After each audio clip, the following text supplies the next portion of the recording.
Le docteur Amadou Tidiane Thiam, je travaille au niveau de l'Agence nationale de la couverture maladie universelle. Je suis le point focal chargé de la restructuration des organisations mutualistes.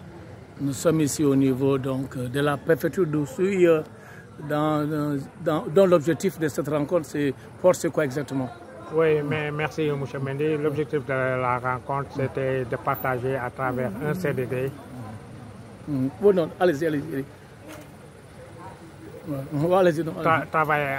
Partager à travers un CDD les orientations de l'Agence nationale de la couverture maladie universelle. Et ce qu'il faudrait retenir, aujourd'hui l'Agence nationale de la couverture maladie universelle a opté pour la mise en place des mutuelles, un relèvement du pooling au niveau départemental.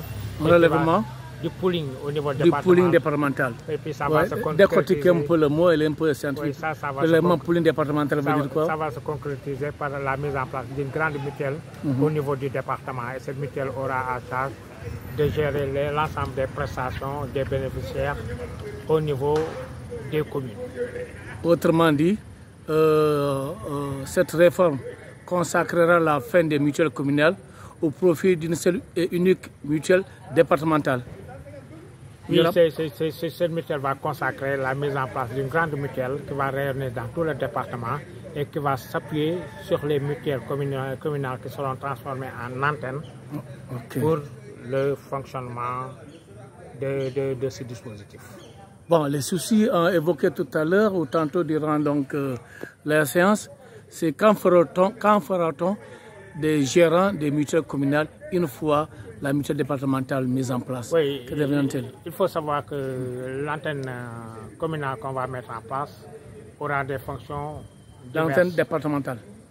Les antennes communales qu'on va mettre en place auront des fonctions liées à la communication, la sensibilisation, l'orientation des malades, la collecte des cotisations. Maintenant, dès lors que les gérants étaient affiliés ou bien étaient des membres des mutuelles de santé, aujourd'hui, la perspective qui s'offre à eux, c'est d'être des collecteurs et pourquoi pas, parfois, quand on aura institué les bureaux CMU, les intégrer dans ce dispositif, tout en cherchant que pratiquement il n'y a pas de bouleversement qui va s'opérer. Quel avantage offre justement cette réforme? Oui, cette réforme offre plusieurs avantages. Le premier, c'est-à-dire qu'on aura plusieurs mutuelles, plusieurs bénéficiaires qui sont